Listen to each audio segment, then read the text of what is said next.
Obviously, it happened right before Christmas, because don't all extremely shitty things happen right around the holidays? I ran up the front steps of my house, 2 at a time, shivering in my shorts. At least I beat the snow.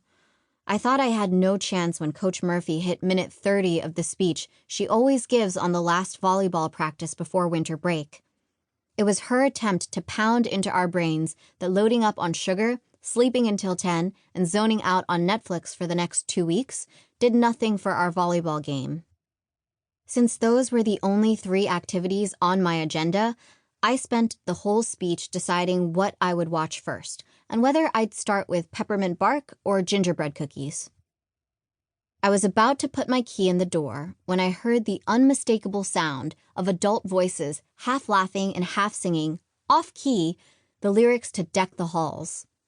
I whirled around and sprinted to the door at the side of the house instead.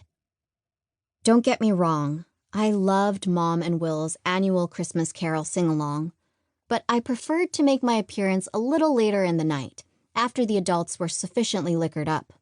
That way, they were more interested in singing than asking me which boys I thought were cute, as if I was a 5th grader and not a senior. I burst through the side door into the kitchen, right as the snow flurries started. "Just in time," Brooke chirped as she meticulously scooped cookie dough onto a baking sheet. On the rare occasion that I baked, I looked frazzled and disheveled, like a bag of flour exploded in my hands. But Brooke had on a pristine 1950s housewife apron and could have been giving a baking demo on TV. They're on round 3 of the spiked eggnog. Really? I didn't think they were that sloshed yet. It sounded like everyone was still singing the right lyrics. I grabbed a spoon and dug into the bowl of cookie dough. Brooke shot me a disapproving mom-like look. "What?" I protested, mouth full. "You already have cookies in the oven.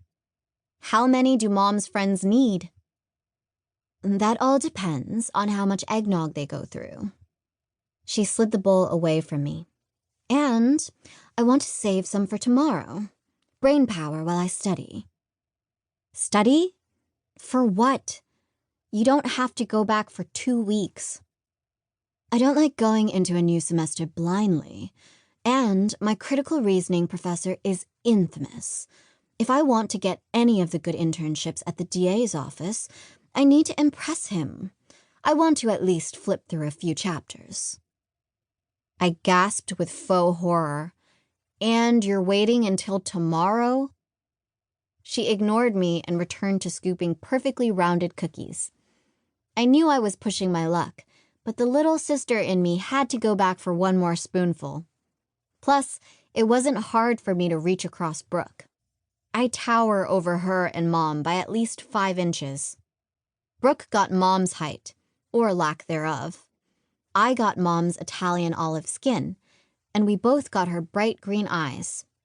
That was the only shared feature that suggested Brooke and I were even related to each other. "Wait, stop!"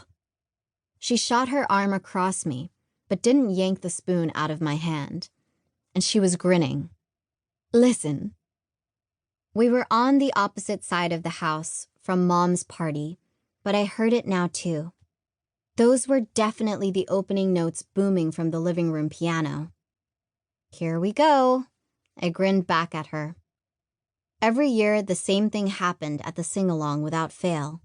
Mom's friend Tina, a shy, delicate wisp of a woman who could barely project enough for her first graders to hear her, was spontaneously moved to belt out a shockingly rousing rendition of Santa Baby. The second her thundering voice joined in with the piano, Brooke and I high-fived.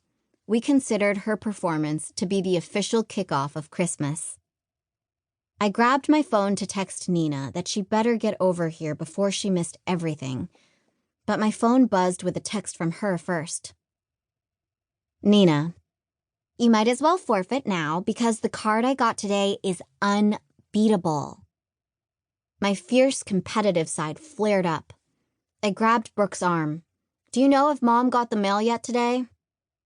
If she did, it would be in the mail sorter next to the coffee machine, like it always is.